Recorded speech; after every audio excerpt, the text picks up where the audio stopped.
Welcome everyone to our January 28th, 2025 council meeting. We always begin with our land acknowledgement. The municipality of Tweed recognizes that our work takes place on traditional Indigenous territories, including the Huron-Wendat, the Anishinaabe, and the Haudenosaunee peoples. We recognize and respect the history, languages, and cultures of the First Nations, Métis, Inuit, and all Indigenous peoples whose presence continues to enrich our communities. Miigwech. Please join me now in the singing of "O Canada."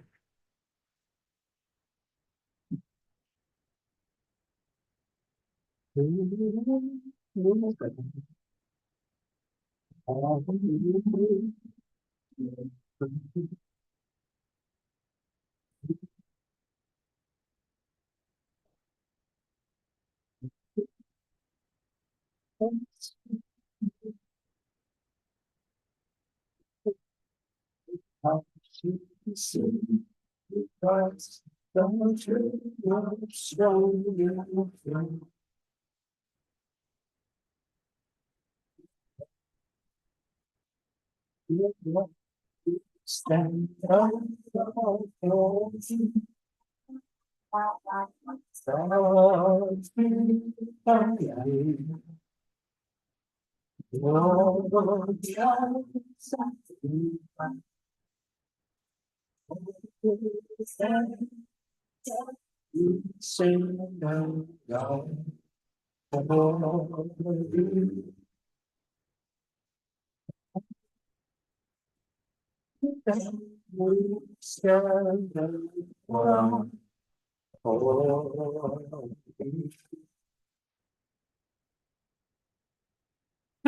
Thank you. Could I have a mover and seconder for the approval of today's regular agenda meeting, council meeting? Thank you, Councillor Fleeler. Thank you, Councillor Palmetier. Be it resolved that the agenda for the January 28th, 2025 regular council meeting be approved as presented. All in favor? Thank you. Are there any disclosures of pecuniary interest? Seeing none. Could I have a mover and a seconder for the adoption of the January 14th, 2025 regular council meeting, please? Thank you, Deputy Mayor Demarche, and thank you, Councillor Valiquette. Any question on said minutes? Seeing none, be it resolved that the minutes of the January 14th, 2025 regular council meeting be adopted as presented. All in favor? Thank you. On to my mayor's remarks, which are lengthy because there's an awful lot that's happened and a lot that's coming down the pipeline. Well, first of all, a shout out to the Tweed News for the wonderful story on their success as one of the few small rural municipal newspapers still in operation, celebrating 137 years. Thank you, Roger Hanna, Shannon Binder, Lacey Meeks, and Roseanne Trudeau for keeping our community well informed. The Quinte Arts Council story will be included in our next council package. And happy birthday to Hastings County and the celebration of 175 years. February is Black History Month, and we are commemorating it with a flag raising at our jailhouse, date and time to be confirmed today. This year's theme is an inspiring one, focusing on Black legacy and leadership, specifically highlighting the contributions of Lincoln Alexander. Lincoln Alexander was the first Black MP and cabinet minister. On January 15th, I attended the Hastings County Community and Human Services Committee before heading to Belleville General Hospital to chair the Foundation's Finance Committee. Later that day, I participated in an OPP billing information seminar along CAO Pender, Clerk Krellin, and Deputy Treasurer Lessard. Unfortunately, there were no assurances from the provincial government that they will cover the OPP cost increases in 2026, which could result in a 4% tax increase for our residents. Your council continues its ongoing advocacy efforts to address key issues impacting the municipality of Tweed. From January 18th to the 22nd, I attended the Rural Ontario Municipal Association Roma Conference in Toronto, representing our municipality, courtesy of Hastings County. Over these days, I participated in 6 delegations and attended seminars. On January 22nd, I was honored to be elected chair of the County Planning and Development Committee for a second term. That same morning, I attended the County Finance, Property, and Personnel Committee, followed by the Economic Development Committee. Later that day, I participated in a joint meeting between the Belleville General Hospital Foundation and Quinte Health to discuss significant equipment needs over the next 3 years. On the 23rd, I participated in the Belleville General Hospital Foundation board meeting. On the 27th, I met with Mayo Hako, Executive Director for Gateway Community Health Center, and Renee Young to discuss concerns related to homelessness and food insecurity. This morning, I attended the Hastings County Council meeting where Warden Mullen made a lovely speech commemorating Hastings County's 175th birthday. On January 18th, while at Roma, I attended a seminar hosted by Jim Pine and Tony Haddad titled 2 Keys to Municipal Success. The session emphasized the importance of collaboration and innovation, both of which are critical as we navigate challenges in small rural municipalities. I also had productive discussions with provincial leaders. My first delegation was with Minister Kinga Surma, Minister of Infrastructure, joined by MP Rick Bressie and Councillor Valiquette. Councillor Valiquette was whose presence was a wonderful surprise. And as a matter of record, Councillor Valiquette personally covered the costs of that visit. While the meeting was much improved compared to our 2024 delegation with Minister Surma, it was disappointing to learn that there would be no provincial funding for rural bridges or roads. I strongly lobbied for the approval of both our pending applications, the Housing Enabling Water Systems Fund and the Housing Enabling Core Servicing Fund. We submitted a strong application under the Housing Enabling Core Services Fund for the replacement of critical bridges in Queensborough, Kinlan, and Rocky Altar, and the resurfacing of Flinton Road. Unfortunately, we received a letter of rejection on January 17th in the evening, the day before my delegation with Minister Surma, and with no prior communication about that decision. No updates were provided on our separate Housing Enabling Water Systems Fund application. We also revisited a proposal submitted in 2024 seeking financial assistance for rural developers to help address the housing crisis. This proposal is geared toward providing financial assistance to small rural developers to cover their infrastructure costs. As developers sell homes, a portion of the loan is repaid. This approach ensures governments recover their money and the only cost incurred is the interest. It's far more efficient and financially prudent than the 10 plus billion spent on large urban housing initiatives where both the loan and associated interest are borne entirely by the provincial and federal governments. Furthermore, these loans are typically amortized over 25 to 30 years, whereas under our proposal, the loan will likely be repaid within 5 years. It's time for creative solutions to address housing shortages in small, rural, and northern communities. Minister Surma said she would carry this proposal forward to Minister Calandra. I had productive and inspiring meetings with leaders from all 3 opposition parties who continue to demonstrate strong support for rural Ontario. Merritt Stiles, leader of the opposition and NDP, and Mike Schreiner, leader of the Green Party, have both visited Tweed to witness our infrastructure challenges firsthand. Their commitment to small rural municipalities like ours is commendable. I also met with the Liberal Party MP and MPP Ted Hsu and other Liberal MPPs who provided valuable insights and pledged to support our advocacy efforts. All parties were intrigued by our small rural developer program. During these meetings, I also raised concerns about the burdensome application process for provincial funding. For instance, our rejected Housing Enabling Core Systems application totaled 600 pages, while our pending Housing Enabling Water Systems Fund application spans 800 pages, an extraordinary workload for small municipalities with limited staff resources. I also facilitated a delegation with Hydro One and a local builder regarding access to the grid in support of rural housing initiatives. On Tuesday, the 21st, I had a meeting with Robin Jones, President of the Association of Municipalities of Ontario, and Nathan Townend, Warden of Lennox and Addington, and Roma representative. I expressed my concern that both organizations are focusing too much on larger urban centers or municipalities that are urban but have a rural hinterland, at the expense of small rural communities of 10,000 or fewer. I noted how we feel neglected. For example, government funding applications are geared to addressing urban needs, making it difficult for small rural communities to access funding. We need both AMO and Roma to lobby for changes and to fight for funding for small rural and Northern Ontario. I also pointed out the heightened emphasis on securing funding for new infrastructure at the expense of replacing aging infrastructure. Both appreciated my insights and noted that they would promote our small builder proposal. My application to address the Provincial Standing Committee for pre-budget 2025 consultations was approved. I was selected to speak about the many issues facing small rural and Northern Ontario, focusing primarily on the concerns of the 14-member municipalities in Hastings County. I've often referred to the municipality of Tweed as the canary in the coal mine, only to realize that we are the tip of the iceberg. The event, which was originally scheduled for January 30th in Peterborough, was canceled late Friday due to the impending election call. Your council is troubled that inequity in provincial funding remains a major concern.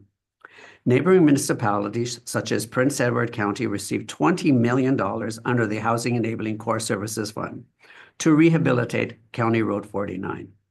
Similarly, Quinte West secured $11 million and Belleville received $1.25. While I applaud their success, it is unacceptable that not a single municipality in Hastings County received funding under this program. Furthermore, Minister Surma brazenly told me that there was no money for rural roads and bridges. In fact, it is not even on the radar for this provincial government. She made that quite clear to us. Yet Prince Edward County gets $20 million for County Road 49. Let's see, we can't get a dime for Flinton Road nor our through bridges that require immediate work because they can no longer accommodate fire trucks, ambulances, school buses, or large farm equipment. I emphasize that these three bridges included in our Housing Enabling Core Systems application are critical for public safety. I hate to tell you, fellow Tweedites, our lives just don't matter. And we just received word from Minister Surma's henchman yesterday, that our Housing Enabling Water Systems Fund application was rejected. Both Councillor Valleycat and I felt very confident leaving that meeting that we were at least going to receive that award. In fact, none of the applications from Hastings County municipalities made the cut. What is the point of encouraging us all to apply when you have no intention of investing in our municipalities? We are all brushed aside with the first Hughes intake in 2024, in January 2024, and then the second one's Hughes intake, and then this HECS intake in January 2025. They are not going to put money into this riding because they feel assured that they are going to win it. It is time for change, a big change. Let's step back and assess the situation. Bay of Quinte was a very tight race, and that was even after the financial inducements made almost daily to the tune of millions. Yes, that actually happened during a by-election. You can't get away with that after the writ is dropped in a full-blown election. However, you can make all kinds of funding announcements prior to the election, even right up to the day before. So another $33.5 million for the Bay of Quinte yesterday. And for Hastings County, nada, not a measly dime. And this is typical of most governments. Spend dollars in those ridings that are swing, ridings you may lose, and they do so at the expense of those ridings that tend to always vote the same way. We need to be champions of our own destiny. We should not allow anyone to take our vote for granted anymore. And I just received news tonight that Centre Hastings has received $870,000 for their water and sewer program, which was neither part of the Housing Enabling Water Systems Fund nor the Housing Enabling Core Servicing Fund. So I'm dying to find out how they got that money, because if they can get that kind of money at the drop of a dime, I want money for our municipality as well. I need it for our bridges to protect our citizens. I don't care how you vote, but the status quo doesn't cut it anymore. And please, this is not an attack on people who vote conservative. It is an attack on a government that does not care about you or your municipality. By all means, vote conservative, but be sure to ask the hard questions. I have much more to say on this unnecessary election, which is going to cost at least $175 million. What we could do in Hastings County with $175 million. And while catching up on recent current events, I was surprised to come across an article from an Aurelia newspaper titled, "They're Wasting It All. Poilievre rejects municipal calls for more infrastructure money." Now, I have been critical of our current federal government and its abysmal lack of support for small rural Ontario. You can ask MP Kramp-Nyman how I have engaged her to help lobby for our cause. I have laid out the impossible infrastructure investments that we are required to make over the next 15 to 20 years, with the province requiring that we set aside $13.1 million annually. MP Kramp-Nyman gets it, as she was a municipal councillor in Centre Hastings. That is why when we meet, I need to ask her about these comments from Leader of the Opposition, MP Pierre Poilievre. Municipal governments, don't ever let them bullshit you, are bursting with cash, and they're wasting it all. He said in an interview with Aurora today. That's why we don't have enough infrastructure. Cut the bureaucracy, get their hands out of people's pockets. And later in the same article, Trudeau will give more and more to incompetent, greedy, money-hungry municipal politicians, he added. Full article is in our package today. This brings back memories of Premier Ford and his comments in March 2024 and his tweet. Property taxes, who's there? Municipal governments gouging you for more money. Why don't you run the government efficiently and stop taxing the death out of people in Ontario? Well, to quote MP Pierre Poilievre, bullshit and pure bullshit. These comments demonstrate a troubling disconnect from the realities faced by small rural municipalities like Tweed, where we are fighting to maintain basic infrastructure and services with extremely limited resources. What is it with these guys? Are they out of tune as to what is happening to municipalities across this province, across this country, that they feel emboldened to trash municipal councils that are doing everything they possibly can to keep their municipalities afloat? Even more egregious is they have no understanding about the trials and tribulations facing small rural and northern Ontario. In fact, I don't think they care or want to know. I have asked for a meeting with our MP and MPP to discuss this assault on municipalities and to hear about the debilitating issues facing the municipality of Tweed. MP Kramp-Nyman is ready to meet. We are waiting on a date from MPP Breese. Okay, moving on. Our final budget is scheduled for Thursday, January 30th at 2 p.m.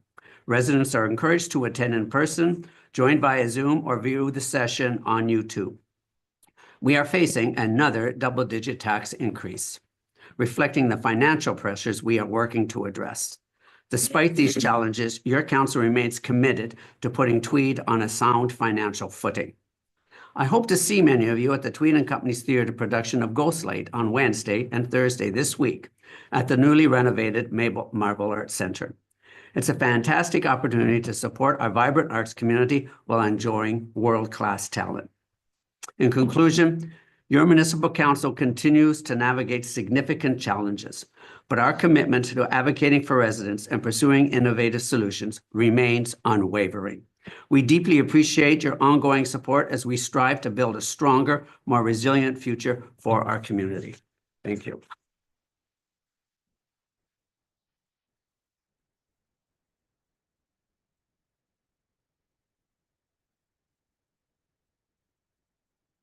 Notice that we have a notice of motion today. I'm going to turn it over to the deputy mayor. Oh, Okay, it's your notice of motion? no, it's not. Oh, this is yours for the skating? Oh, this one of the. Okay, there's no name on it. No, it's the deputy mayor. Okay, would you, I'll read it. I can read it. That's, We need to move her in a second. okay, well, okay, this is looking at, okay, the purpose of this motion is to propose a change in the composition of council for the deputy mayor to be a one-year appointment as elected by council, commencing with the 2026 election. Could I have a mover and a second to get that on the table first? Mayor, just as a point here, who submitted this as the mover? I did. Okay. So you're moving it? Could I have a seconder, please? Thank you very much, Councillor Palmetier. Okay, I'm going to ask you to read your motion and we'll get it on the table and then we'll discuss it. Sure. Whereas the municipality of Tweed currently elects the position of deputy mayor at large, whereas it is proposed to change this to one-year appointments as elected by council commencing with the 2026 election, whereas it would be the expectation that all councillors would take one term in the role of deputy mayor, whereas the proposal will provide all members of council with the opportunity to experience a broader range of duties, thereby creating opportunities for growth, development, and potential succession. Whereas the proposal will not have a direct effect on the council role serving the municipality, whereas the Municipal Act Section 217 establishes the authority for a council to make such a change, whereas such a change would not affect the current term of council. Therefore, the council of the municipality of Tweed hereby deems it appropriate to hold a public meeting on May 2025 for the purpose of seeking public input regarding the proposed change.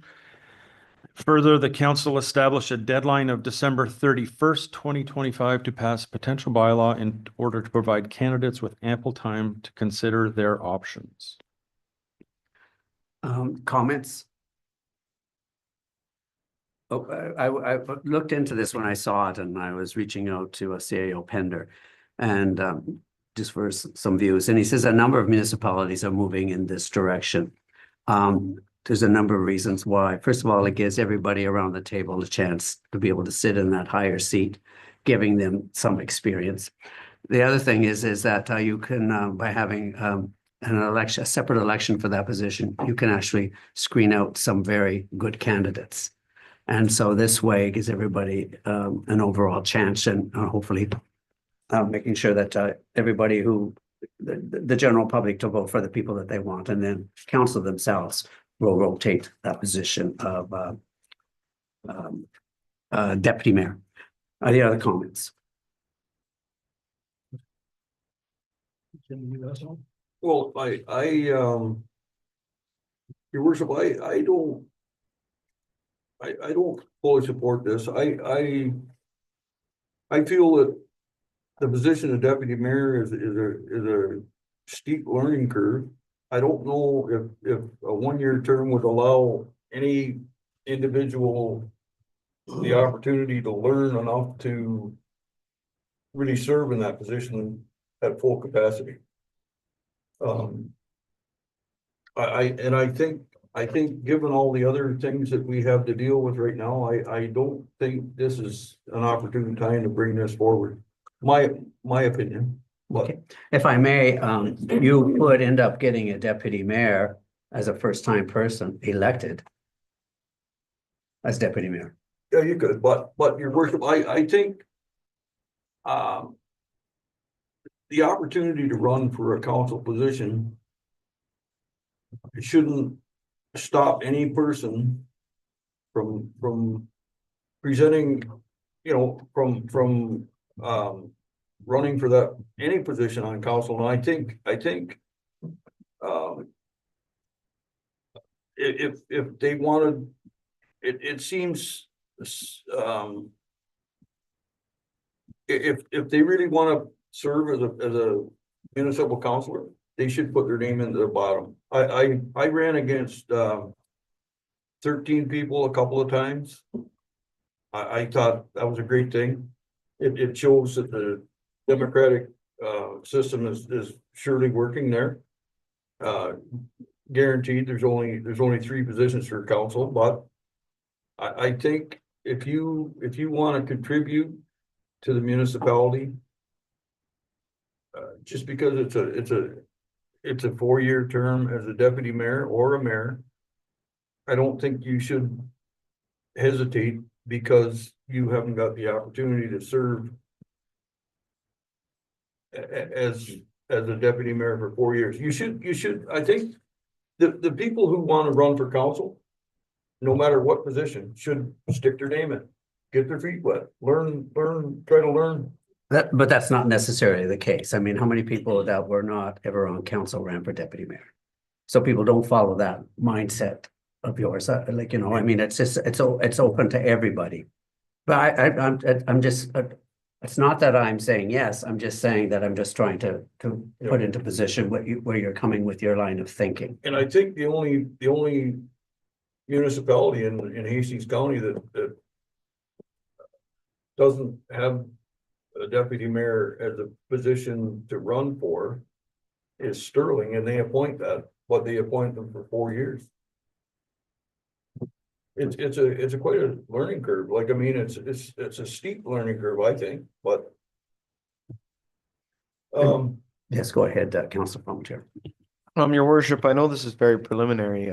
Is there any thought as to how it would be handled in a situation like this if the mayor had to step down for some reason and the deputy mayor or an individual had to take over? Has that been has that been seen by these other municipalities, how they handle it? Or guess that's just my only Have you any thoughts on that, preliminary Kelly? question. Yeah, the municipal act sets out a process if the mayor steps down or is removed from office. So the municipality, the council can choose to have an election at large or to make an appointment. So no different under either circumstance. The municipal act has you covered. Through the mayor, so then it would just it wouldn't necessarily be the acting deputy mayor at the time? Correct. The acting deputy mayor would step, let's say it was a sudden departure, small bus accident. Then the deputy mayor would step in until a decision was made. Okay, thank you. Any other comments? Yes, Deputy Mayor Marsh.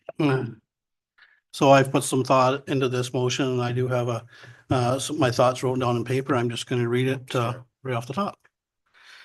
Every 4 years, the taxpayers elect their council and they build a team of their choosing and who they feel best represents their interests. A mayor, a deputy mayor, and 3 councillors. Their voices matter. Each and every resident has a stake in this municipality. By removing their choice for deputy mayor, it is an assault on their democratic process and greatly impedes the electorate's ability to build a team that's in their best interest. The team that they choose, not council. They elect their deputy mayor, not us. We work for them and we as council are here to protect and serve their best interests to the best of our ability. It is irrelevant how other municipalities do things. No two are alike. And what works in one place doesn't necessarily mean it's right for the municipality of Tweed. And just because we have the ability to do something doesn't mean we should. The position of deputy mayor typically undergoes additional responsibilities and added scrutiny, especially in the absence of the mayor. And the majority of the people agree, although not necessary, that these duties are more effectively performed by an individual with previous council experience. That experience comes from previously serving on council. That experience came to the forefront just recently with the resignation of our CAO and the hiring of our intern CAO while the mayor was away. It is short-sighted to think that the experience that is beneficial for a deputy mayor can be realized within your first term of council. Not all elected councillors aspire to be a deputy mayor or a mayor. We as council do not create a succession plan for us. The voters do that. And it is offensive to our constituents by saying, we know better who should be your deputy mayor and your voice doesn't matter. Going along with the logic in this motion, maybe we should consider a rotating schedule with our CAO and clerk, our public works manager with our treasurer, our parks and rec supervisor with our librarian as part of our succession plan. This is an elementary school and not everyone gets a turn just for participating. This has real consequences and it is unclear to me what the inherent purpose of doing this would be. I'm appalled to think that while we face insurmountable budgets, major infrastructure challenges, the need for a new permanent CAO, we are entertaining the idea of expending our efforts and staff resources to draft a bylaw and hold a public open house and potentially incur further legal expenses should this bylaw be appealed. This doesn't include the expenditure of any other additional resources, including the yearly change of signing authority. All of this on an issue where no problem exists, a composition that has been in place for decades, worked without issue, and a change no one is asking for. I strongly disagree with this motion, its premise, and I urge my fellow council members to contemplate this very carefully. I am requesting a recorded vote. Thank you very much, Deputy Mayor DeMarsh. Yes, Councilor Valiquette. So if I can, just to summarize, this is my motion. And I've given it some thought, and it's not to be disrespectful of any democratic process. I don't feel that this actually would impede the democratic process at all, that it actually embraces it. When we talk about succession management, when we talk about making people as capable as they can for the future, doing something like this gives them that opportunity. Gives them an opportunity to see if it's something they would like to do, if they would just like to remain in the council role, to move to the mayor role, or just not to participate at all in the future. I think it's inappropriate to compare this to having the librarian be the head of public works. But we do encourage succession management within departments. And that would prove to be one of our strengths. And for me, making this as strong a group as possible would be giving people in the future that opportunity to see what else they can do to contribute to their community.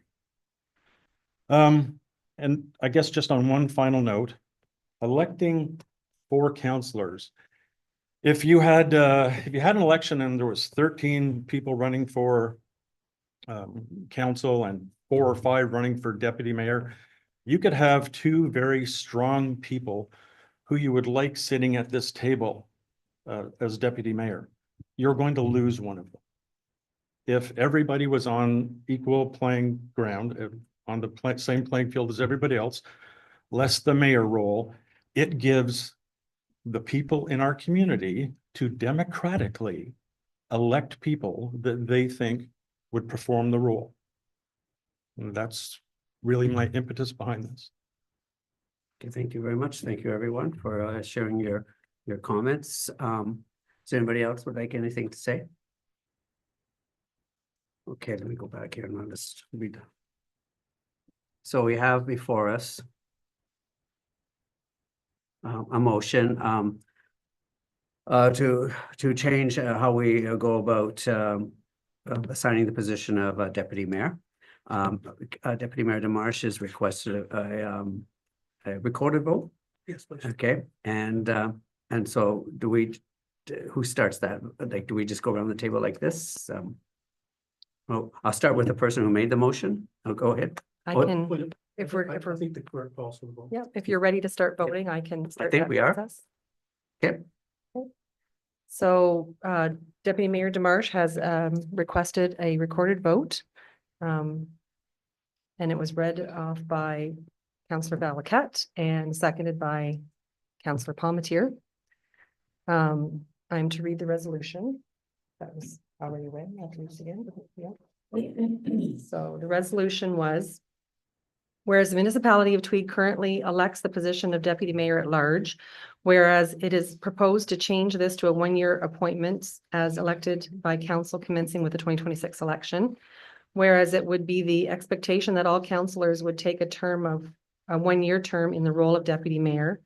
Whereas the proposal will provide all members of council with the opportunity to experience a broader range of duties, thereby creating opportunities for growth, development, and potentially succession. Whereas the proposal will not have a direct effect on the council role in serving the municipality. Whereas the Municipal Act, Section 217, establishes the authority for a council to make such a change. Whereas such a change would not affect the current term of council. Therefore, the Council of the Municipality of Tweed hereby deems it appropriate to hold a public meeting in May of 2025 for the purpose of seeking public input regarding the proposed change. And further, that council establish a deadline of December 31st, 2025 to pass a potential bylaw in order to provide candidates with ample time to consider their options. Now I'll call for votes. Deputy Mayor DeMarsh, how do you vote? Against. Oh, here. Councillor Fleeler, how do you vote? Against? Councillor Valiquette, how do you vote? For. And Councillor Palmetier, how do you vote? 4. So we have a tie. So do I vote then? So what happens? So now we would call on Mayor to vote, Mayor Okay. DeGenova to I vote. vote for. And the motion is carried by a vote of 3-2. Okay, thank you. Thank you, everyone. Okay, now we're moving into a public planning meeting. Let me just, this public planning meeting is a meeting for zoning amendment ZA 1/25. The applicant is Douglas Countryman, authorization Watson Land Surveyors. Location part of Lot 8, Concession 9, Township of Hungerford, Countryman Road. The purpose and effect of the proposed zoning bylaw amendment is to change the zoning of a 3.5 acre lot from the rural RU zone to the rural residential RR zone. The retained lands shall remain zoned a rural RU, prime agricultural PA, and environmental protection EP. The rezoning of the severed lot to RR is a condition of severance of B10/24 and will provide the appropriate zoning for the size and proposed use of the new parcel. Can I get a mover and a seconder to get that on the table, please? Thank you, Councillor Valiquette. Thank you, Councillor Palmetier. Okay, so now that we're entering into this public meeting, the first thing I would like to ask, is there anybody, is the proponent here who would like to speak to the initiative? Yes, please.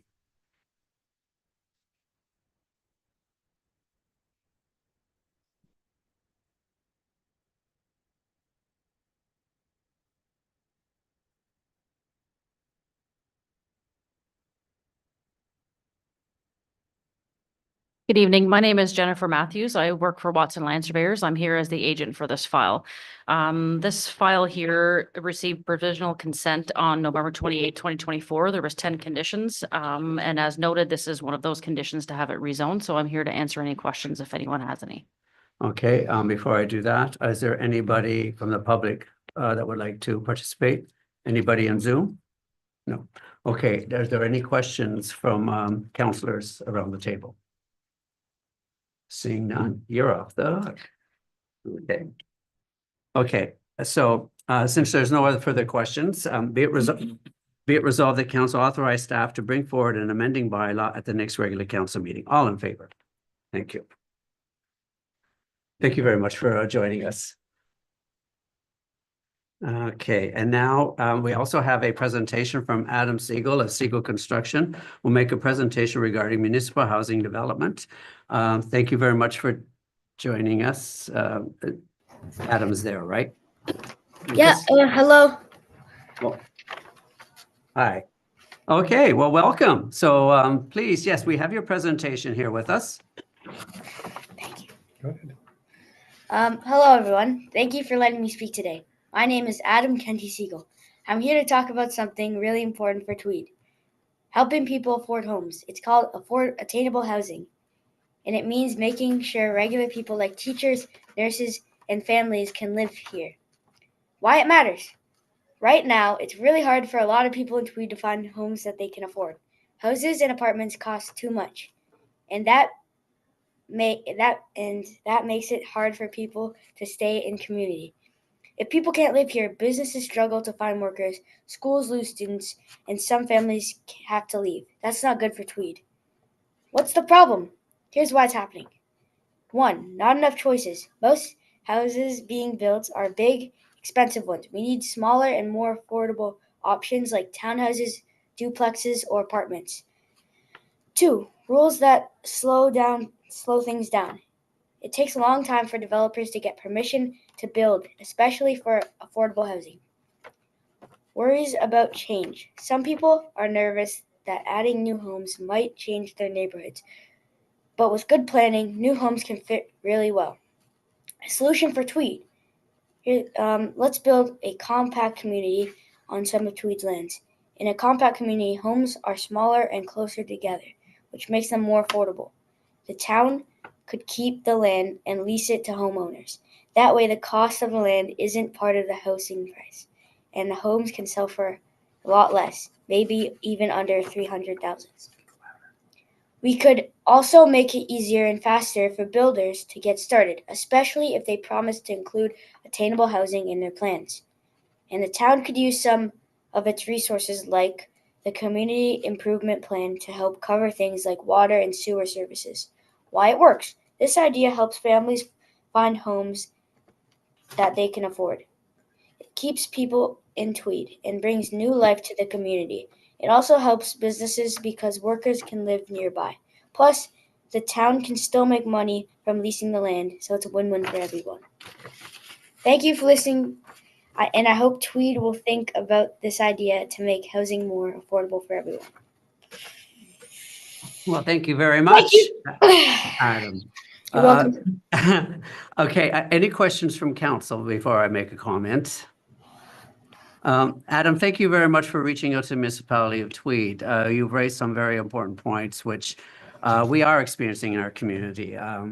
There is an insufficient amount of housing. We are facing a housing crisis, along with many municipalities across this province and across this country. We also look at affordability as being a major issue, and you've addressed some of those affordability options in your presentation to us. And so we are grateful for that.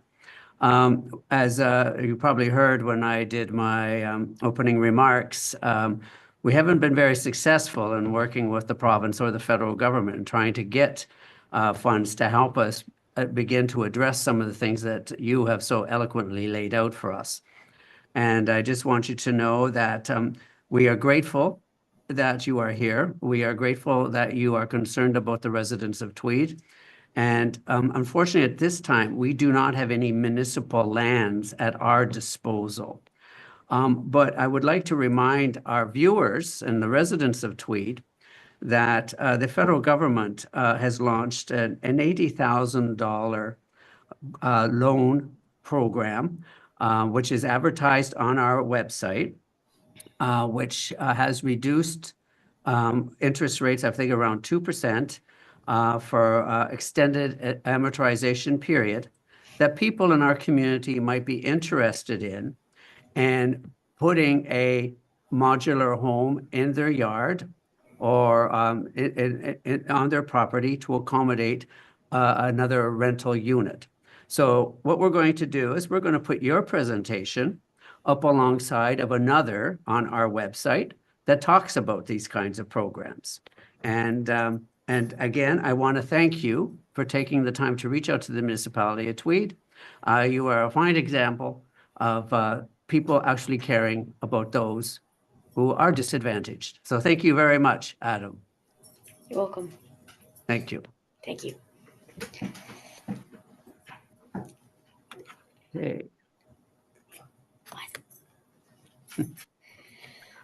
Well, that was, oops. Okay, I'm sorry, I'm just have to go back here to get out of the presentation.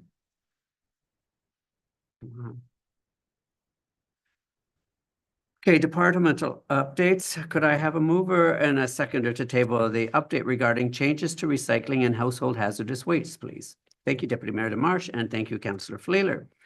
Over to you, if you would, Kelly. Thank you, Mayor. I'd just like to highlight a couple of things here. And to acknowledge that Deputy Mayor DeMarche sits on the Quinte Waste Solutions Board, and they'll be making some final decisions as they wrap up business by June. First, I incorrectly have the date of the budget in here as February the 11th. It should be January the 30th, which is Thursday. Second, we are cooperating with our neighbors as part of a press release and campaign acknowledging the changes and providing information as to how to direct. The press release should be out sometime in the next week or so. There's drafts circulating, and then we'll be cooperating more on information directly related to the municipality. The important part of this is that the changes are as a result of provincial changes to how recycling happens. Once that handover takes place, the changes will be directed through the province of Ontario, not through the municipality. Although I expect that Tweed being Tweed, we will help anybody that needs help. But at the end of the day, this is a provincial initiative. It's been about 9 years in the making as we've sorted through various pieces of legislation. And the implementation date in July will affect every resident in Tweed. What hasn't been affected or won't be affected is the e-waste, the hazardous waste collection. And Quinte West and the city of Belleville will be doing an RFP. We'll be looking at pricing, but that won't change this year. If council decides as part of the service level discussion, there may be changes in 2026, but that'll be at the discretion of this council based upon the cost received through the RFP. In the meantime, thank you to the members of Quinte Waste Solutions for all their work over the past nearly a decade on this, and the transfer to E360 Solutions, and a move towards producer responsibility in Ontario recycling. So Kelly, now you mentioned that we're sort of going to get out of the business, but what happens to those? So as part of this negotiation, those enterprises that are considered businesses or not-for-profit organizations, are they also looking at an opportunity for recycling for those individuals, or is that on us? Go ahead, Deputy Mayor Marsh. This was just talked about yesterday at Quinte Waste. Just judging by the responses from our neighboring municipalities, a lot of them are getting pricing right now, but they honestly think it's going to be cost prohibitive. All of them but one are choosing not to do any pickup. One is looking at having their municipal staff.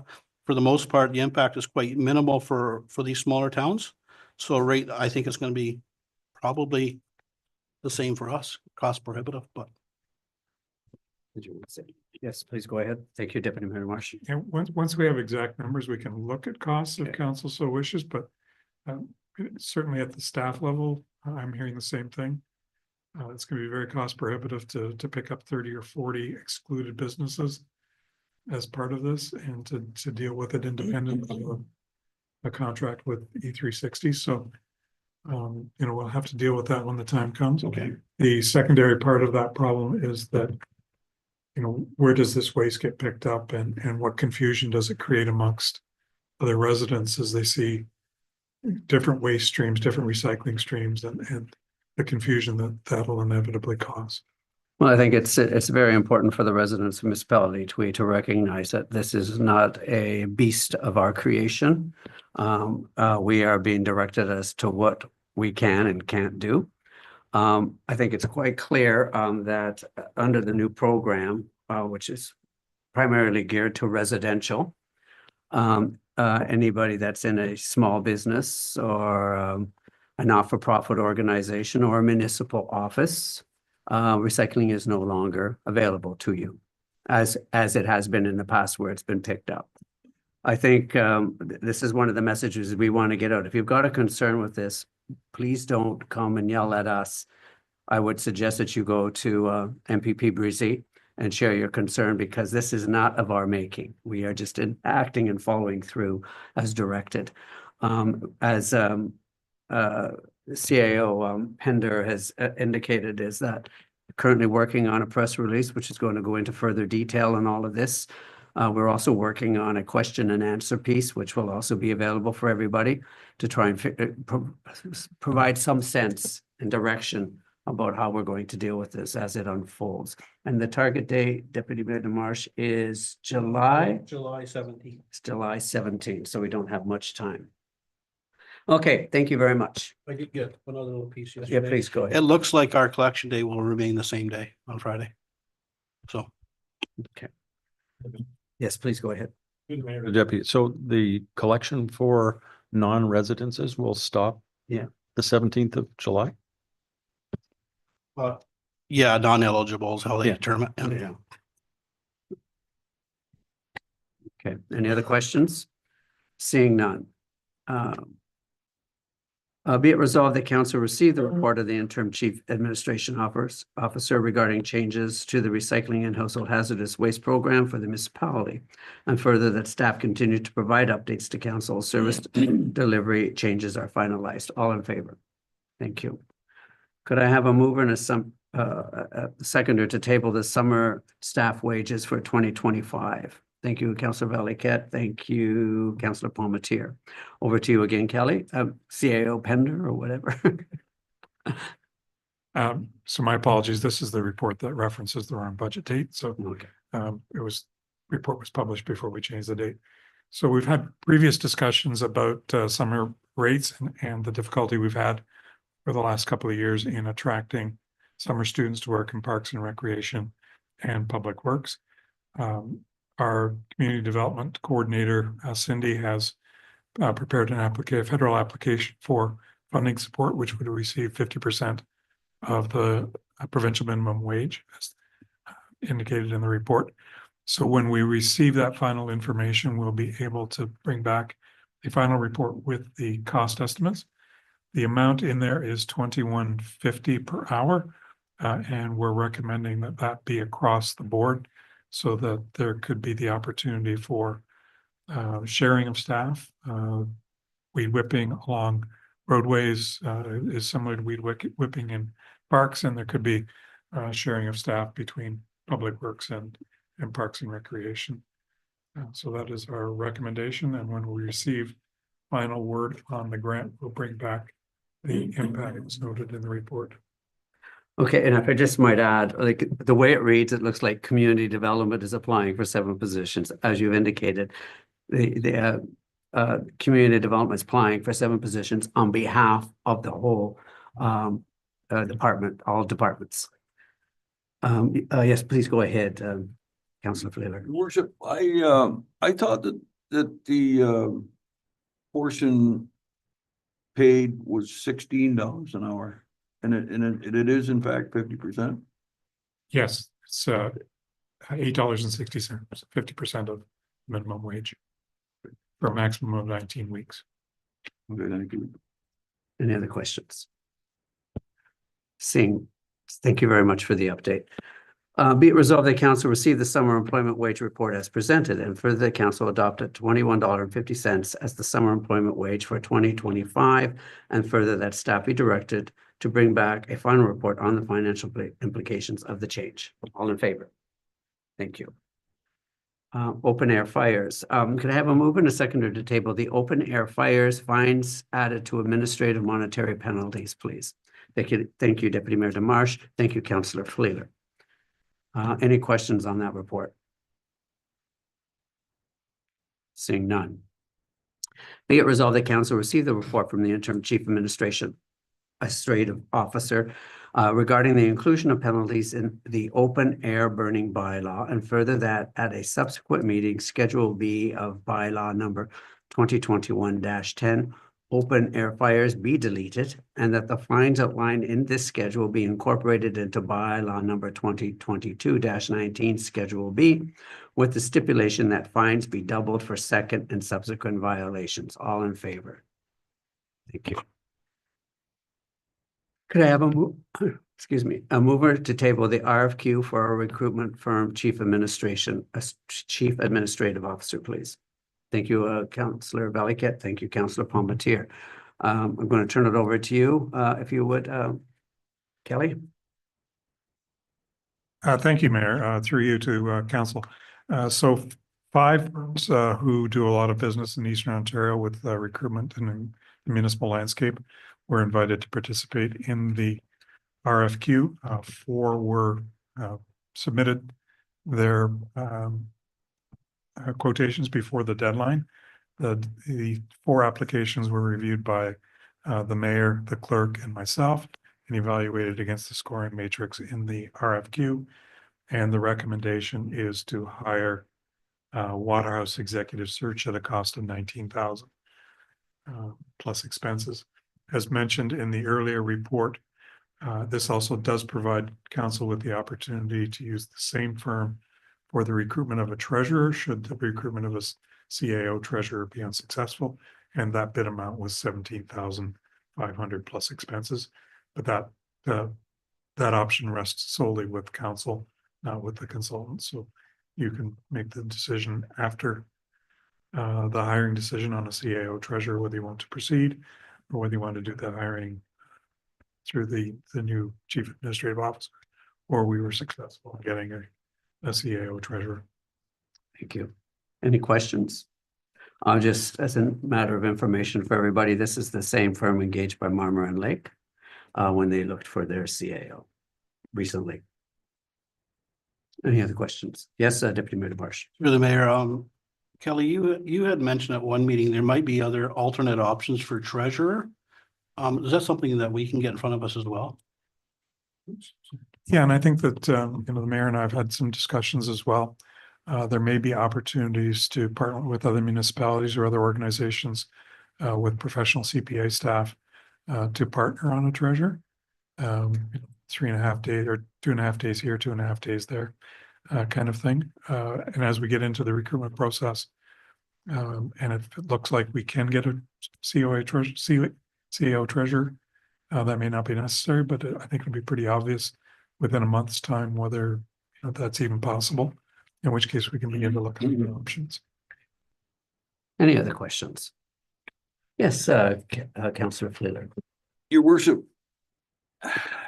this might sound a little dumb, but would there be an opportunity to share a CAO with another municipality? Or would the workload be too much? Like, I know it's a lot, it's a lot of work, but given the success we've had with different things, and I know this is a whole different situation.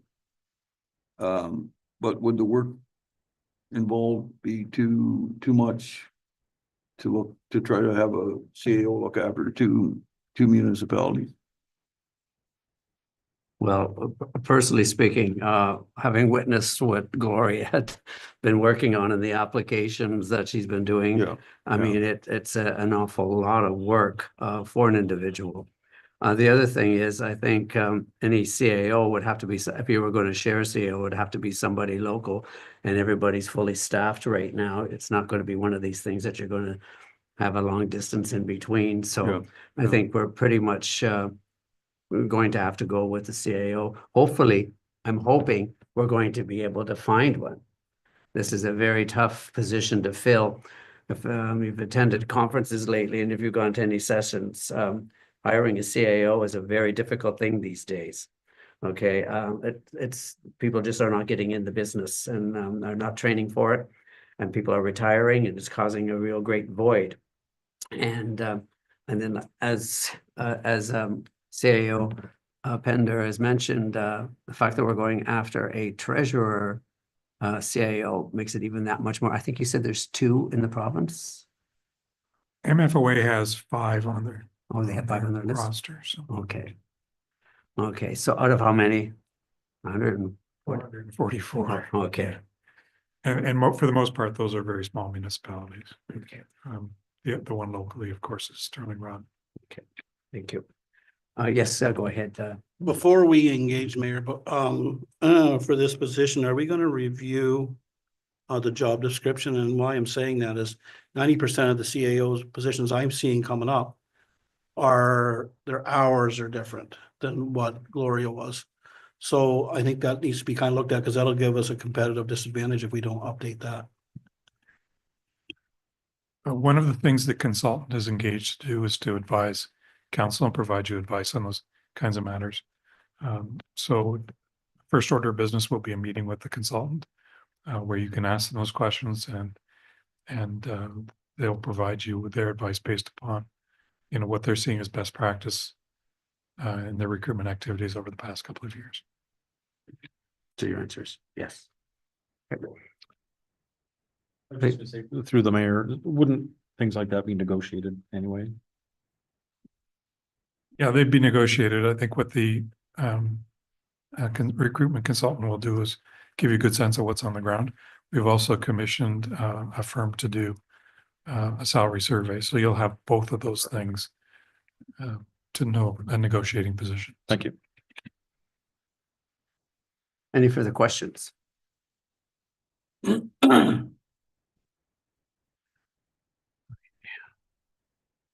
Be it resolved, the council received the report regarding the selection of a recruitment firm to assist the mayor and council with the selection of a chief administrative officer.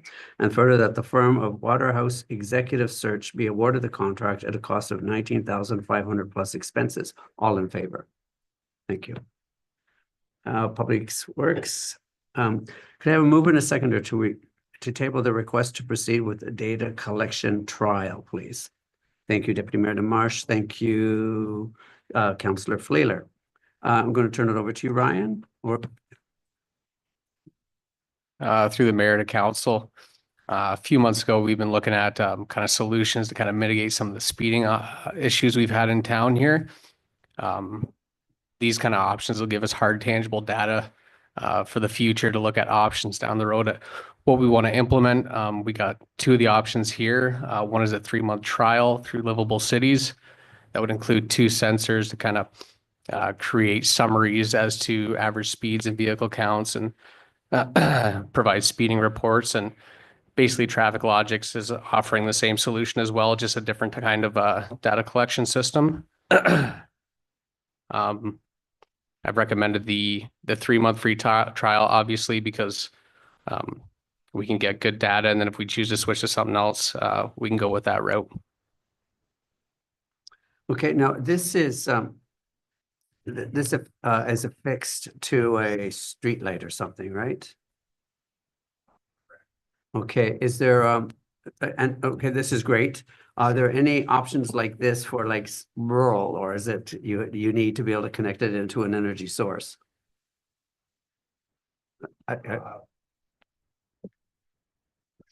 I believe you can connect them to an alternate source. Sorry.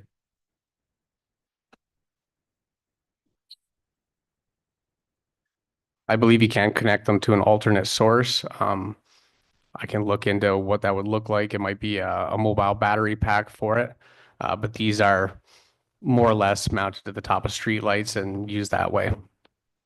Thank you. Any questions from council? Yes, Councilor Wheeler. Your worship, so this cost 3613 is for 3 months? Through the mayor, there's no cost for the first 3 months, and then we make the decision whether we'd like to proceed with a 1-year subscription, essentially, then we would pay the cost. So that would be the cost for the year then? After the 3-month trial, correct? So, I don't know, I think my opinion is that we've got a police force that have, offered to assist us to try to resolve this thing. I think that's the way we should go. We don't, in the financial situation we're in, I think we need to look after every penny that we have. My opinion, like we just keep spending money continuously. We've got infrastructure issues, bridges, all kinds of stuff. I know this isn't a lot of money, but if we keep picking away, we're gonna be in a worse situation, I think. And I know we do need to address the speeding issues, but my opinion is get the police force out and let's start nailing these guys. That's the only way you're gonna resolve the issue, I think. You wanted to say something else, Ryan? Yeah, through the mayor, I just want to be a little more clear about this. This is a free 3-month trial with no fee. If we choose to cancel after that, there's no harm in that. If it doesn't work for us, it doesn't work. It's 3 free months of data collection. Okay, that's a little different cat right there, but Yes, go ahead. Through the mayor, couple things. This, could we share that information and put it in strategic spots? I'm thinking to share it with community development. There's a lot of times they need traffic counts for franchises, for example, that may be interested. And I would maybe think about if you're going to take advantage of it, don't do it until the height of summer, so we get the proper numbers. And if we can use it for you and get that 3 months in and get the numbers that we need for community development, would be advantageous, I would think. Through the mayor, yeah, that's the idea, to do it in the spring when the volumes are correct and speeders are more out and about. yeah, it's for the municipality of Tweed, not just for one department.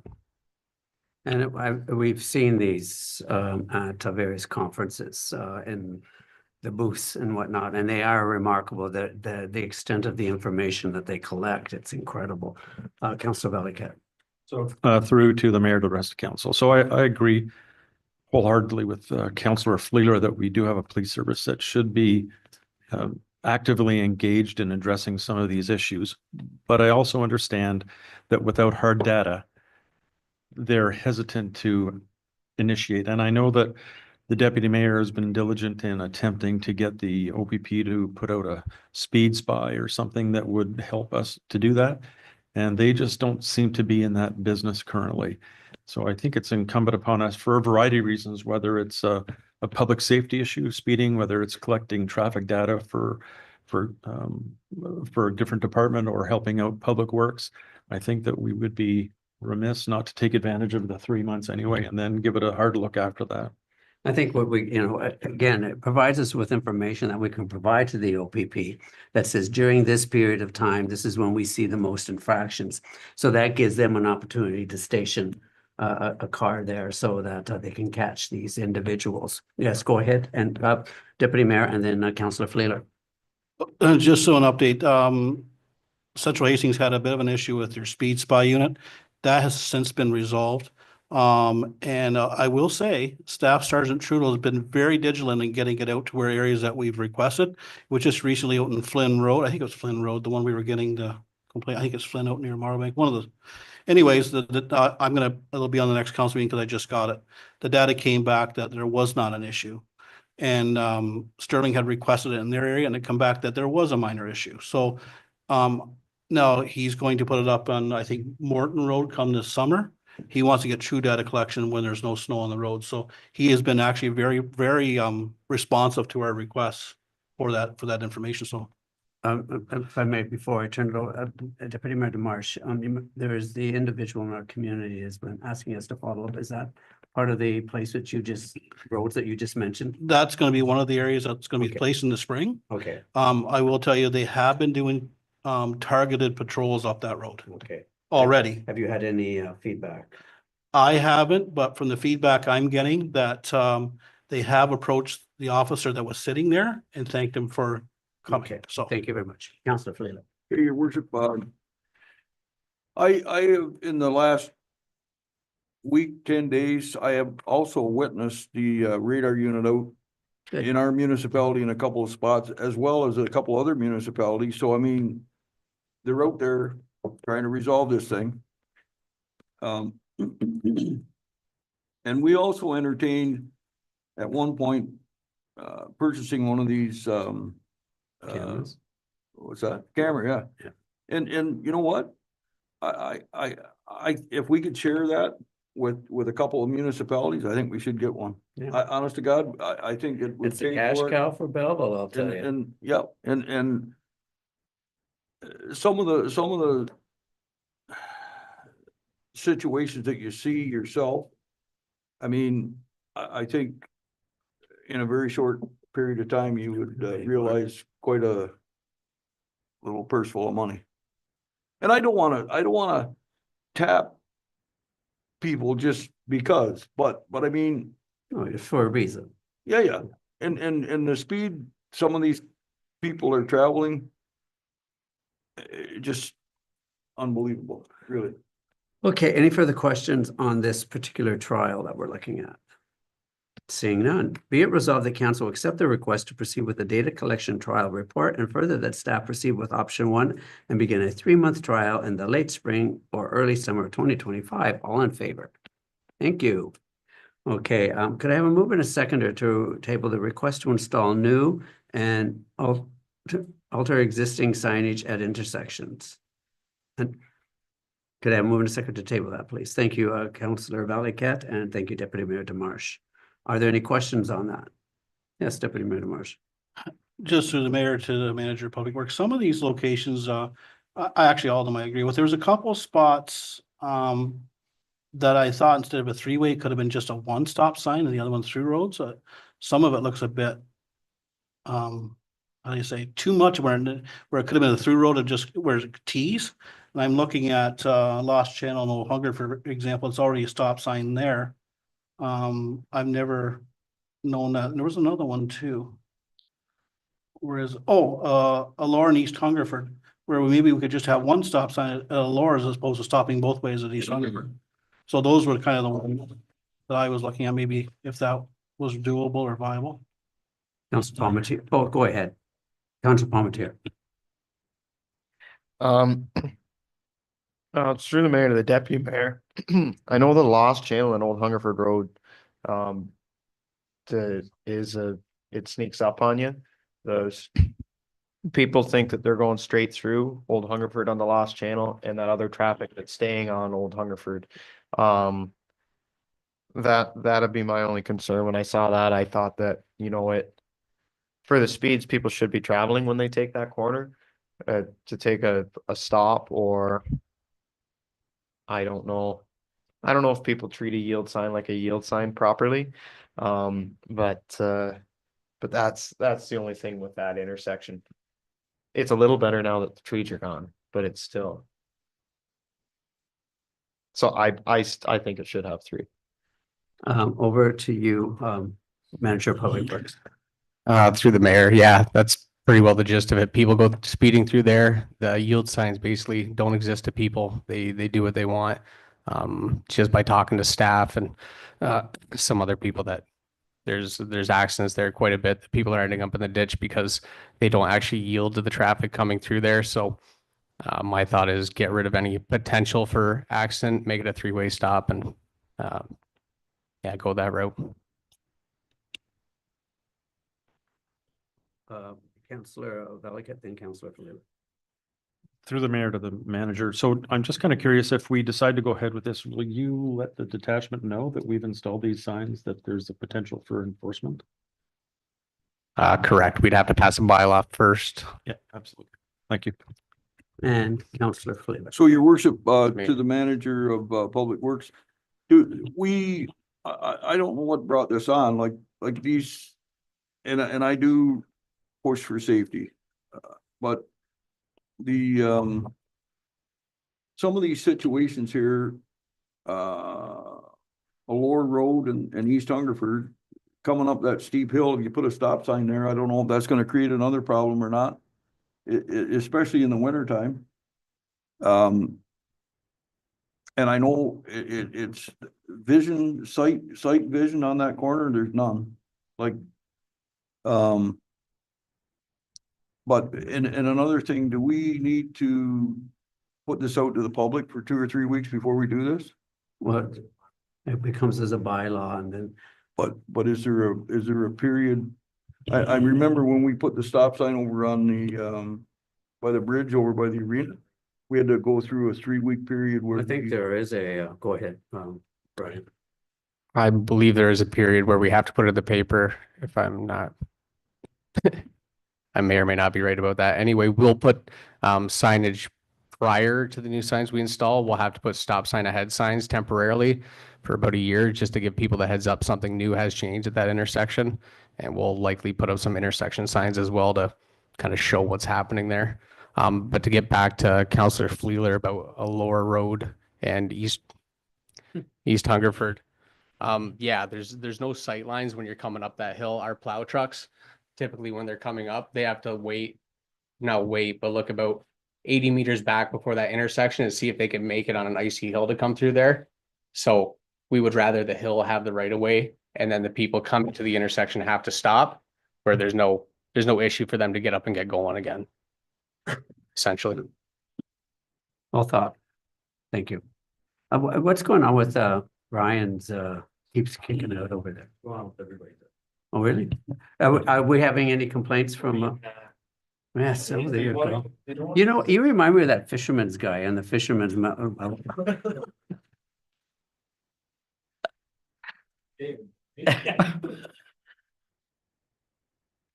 Okay, so have you had any complaints from outside?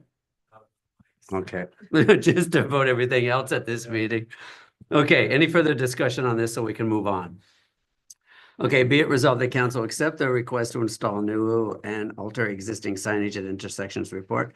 And further, that council directs staff to bring forth a bylaw at a future council meeting to implement the recommended changes. And in that, we'll build, like, we'll reinforce that this is temporary, like, the first year, like you said, to give people an idea that it's coming, like, I guess we don't enforce it as, go ahead.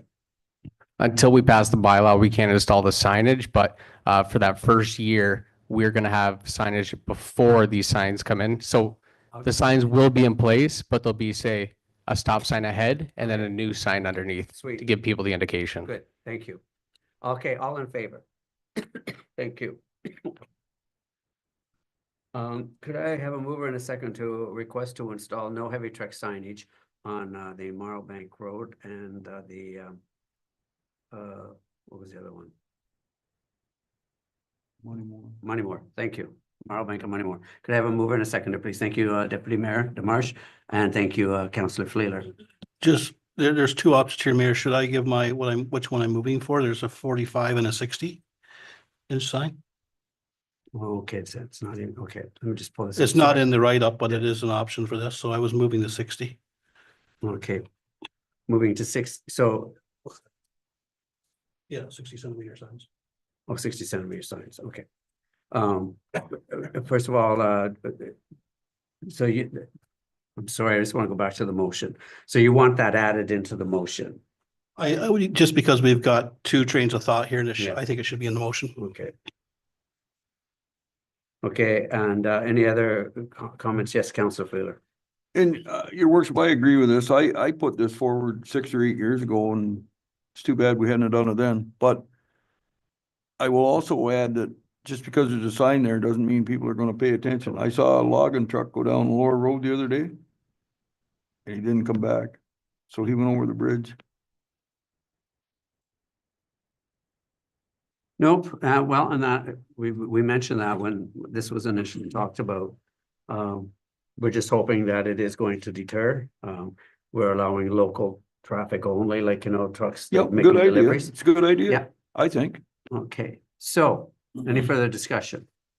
Be it resolved that council approve the request to install 60-centimeter no heavy truck signage, and further that staff bring forward a bylaw future meeting to implement the request. All in favor? Thank you. Bylaws. Could I have a move and a second to table bylaw number 2025-10, a bylaw to amend comprehensive zoning bylaw number 2012-30 as amended, severance B17/24 and B18/24 for property located on Queensborough Road, Township of Elsevier. Could I have a move and a seconder, please? Thank you, Councillor Valiquette, and thank you, Councillor Palmetier. Any questions on said bylaw? Seeing none, be it resolved that bylaw number 2025-10 be read a first, second, and third and final time, passed, signed, and sealed in open council this 28th day of January 2025. All in favor? Thank you. Can I have a move and a second to table bylaw number 2025-11? A bylaw to authorize the municipality of Tweed to enter into a development agreement in accordance with the condition of severance B121/22. Move in a second. Thank you, Deputy Mayor Demarche. Thank you, Councillor Fleeler. Any questions on said bylaw? Seeing none, be it resolved that that bylaw number 2025-11 be read a first, second, third, and final time, passed, signed, and sealed in open council this 28th day of January 2025. All in favor? Thank you. Items for consideration. Could I have a mover and a seconder to table the request to operate the Fairgrounds Canteen for spring and summer months of 2025 by the Lions Club of Tweed? Thank you, Councillor Palmetier. Thank you, Councillor Fleeler. Any questions or concerns or comments? Mayor, just a comment. I think you did a fabulous job last couple of years, so kudos to them for wanting to do it. I'm sorry. Oh, did I say flavor? Sorry. Okay, that was Mr. Palmetier over here. You got that? Or does it matter? Okay, you got it. Okay, so thank you very much for that comment. Any other questions? I didn't hear the comment. They sorry. said they did a very good job Oh. last year, so. Okay, I just have one question. So we have the ride, I don't even, in June. would they be operating the canteen then, or would it be, would the fair board or somebody else wanna operate that for that weekend? I don't know. Through the mayor, it says in here for the ball season. So I'm assuming when the kids have baseball is when they want it. Yeah. Yeah. Maybe but- we should clarify it before we. Well, I think it should be open for the event in June. Because, Well, first of all, I don't think they would object because it's gonna give them an opportunity to make a lot of money.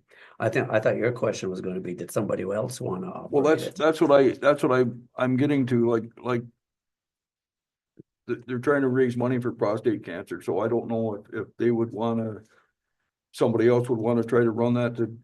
Well, I think what we could do is we approve this motion because it is for ball, as we said. Yeah, okay, And the meantime, we reach out to Cindy yeah, and ask her, and then if she says no, we then to ask them, would you guys mind doing it on that weekend? Sure. Is that Yeah, okay? Okay, thank you. Okay.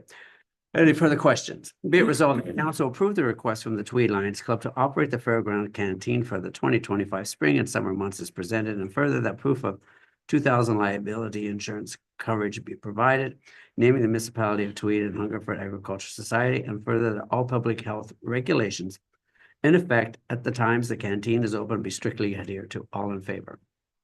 Thank you. Could I have a mover and a seconder to table the William Hunter Toronto Outboard Racing Club, a request for permission for use of the Tweed Memorial and Boat Launch area for the Tweed Powerboat Races event from June 6th to 8th, 2025. A mover and a seconder, please. Councilor Palmetier and Councilor Valiquette.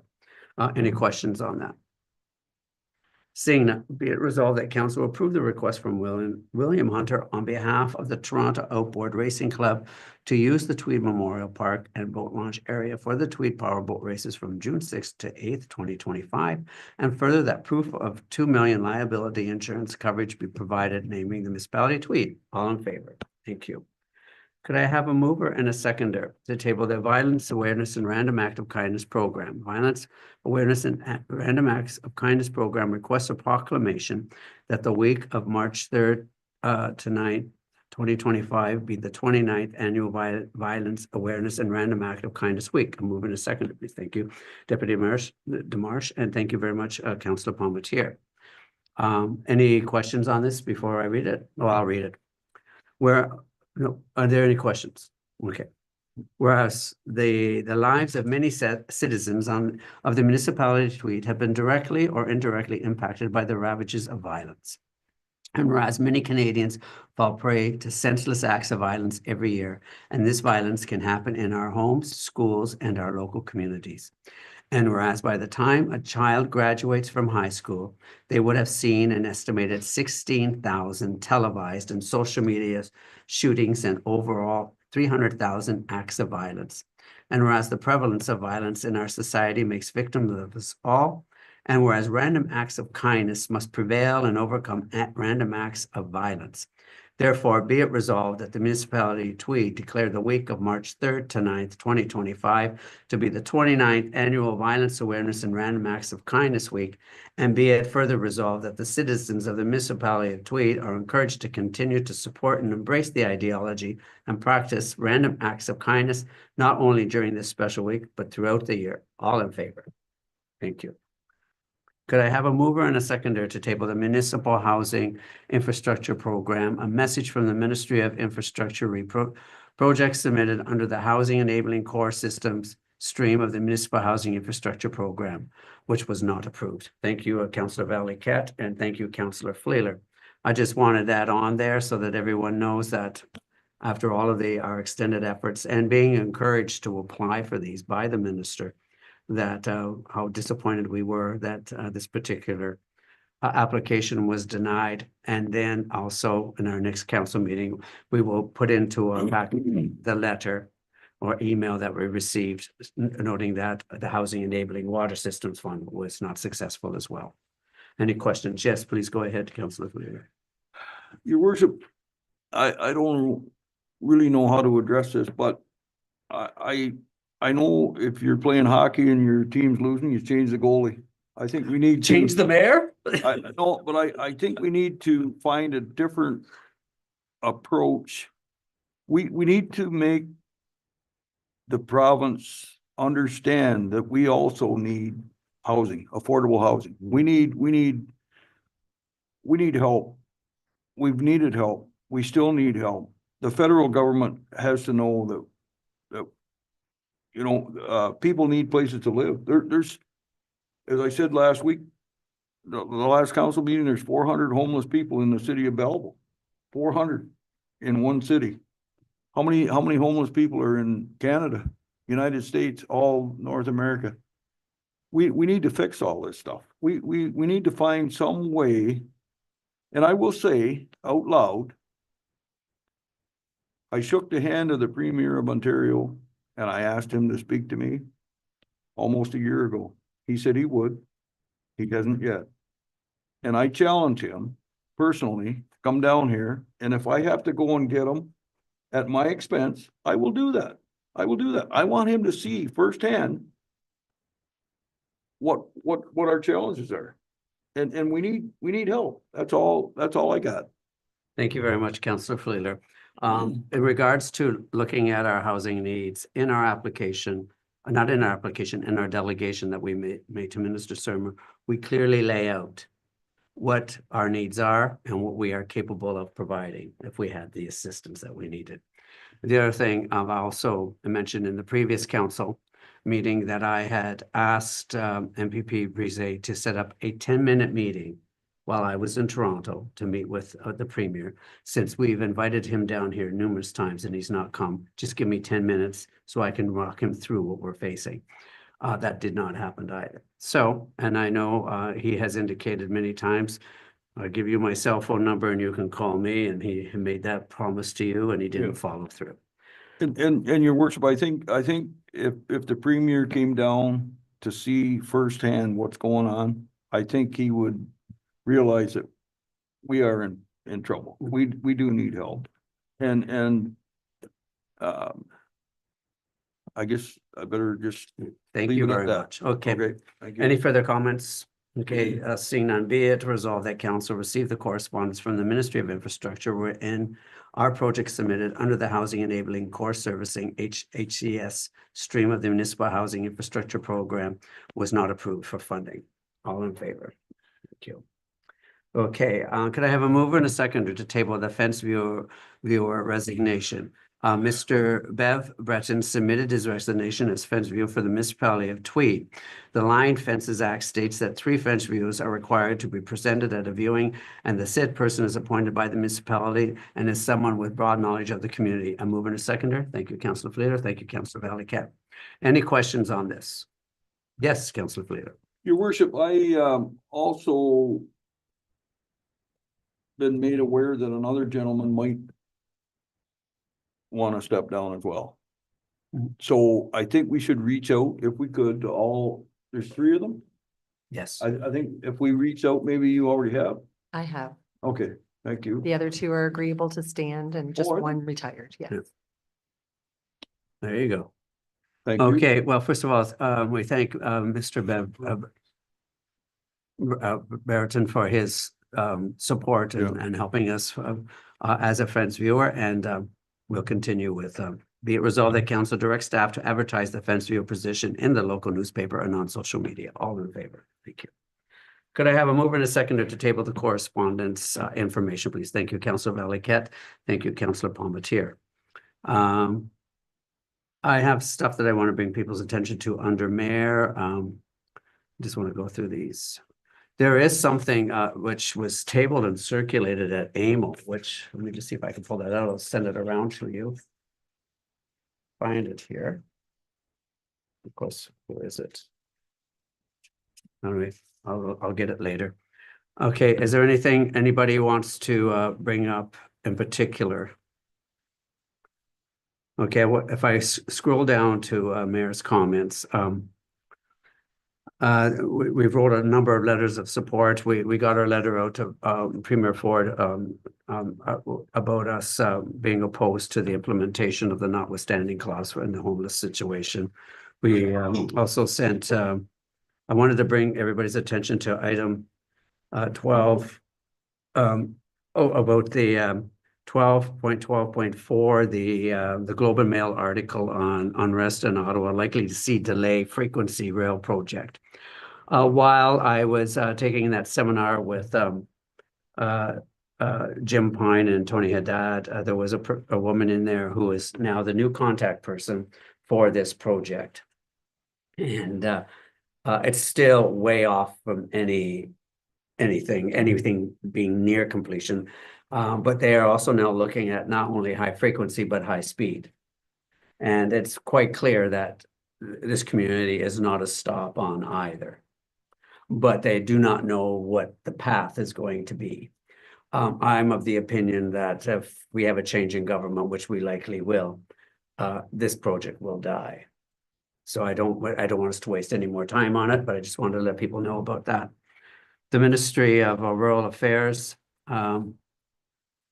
announced another $20 million to be spent over 2 years for rural communities. And they're changing the nature of the RED program, the Rural Economic Development Program, and they're now making it this new program with the 20 million. It was a big to do at Roma, but people were very discouraged that we're there because it's a drop in the bucket when you look at rural communities. And the other thing is that rural communities, what we think of as rural communities of municipalities of 10,000 or less, or even smaller like ourselves. Yes, they're eligible for this funding, but so are communities like Kingston and Belleville and these larger ones who have a rural hinterland. So that's always most frustrating. I mentioned about the MP Poilievre's comments. That's noted in the Aurelian News article in here. I hope everybody gets a chance to read that. And we sent a letter of support to Val Diesel at Forests Canada about an application about seeing if we can get more trees for the wooded areas that were severely damaged in the tornado. And then basically that's it. Is there anything else that anybody would like to bring forward? Seeing none. Okay, let's we did all. So be it resolved that, oh, I thought we did. No, we didn't do a mover and a seconder. Oh, sorry. Okay. Oh, I thought, okay, it's going to be. No, we did, yeah. Oh. Okay. Okay, be it resolved that correspondence information be received and filed. Thank you. Could I have a mover and a seconder to table the committee board reports? This is the Tweed Food for All Committee and the Central Hastings Support Network. Thank you, Councillor Valiquette. Thank you, Deputy Mayor Demarche. Any questions on either of those reports? I just will mention one thing, which was good news for our community.